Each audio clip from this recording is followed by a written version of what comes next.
Yan yung nasira.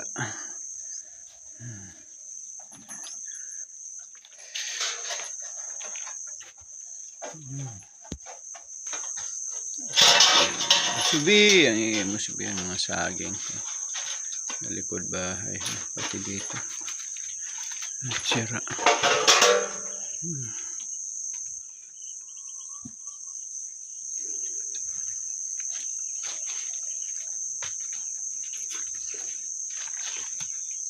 Yun, yung bubong sira.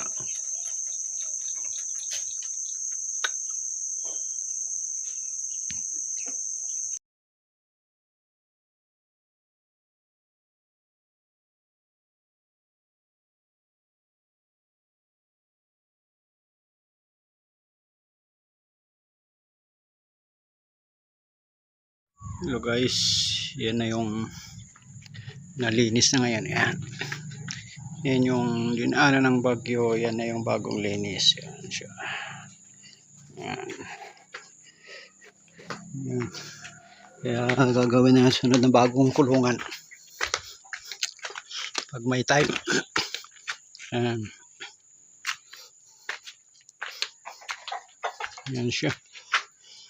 Yung manok ko, ilan na lang, natira ng uwan. Yan siya. Ilang piraso na lang makita. Yan, nagkapon na sila. Yan yung mga natirang dinali ng bagyong uwan nun. Yan. Yan, malinis na. Ready na sa bagong kulungan.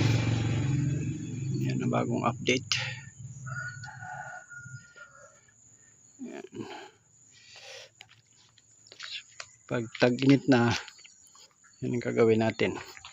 Gawa tayong panibagong kulungan. Yan siya. Yan.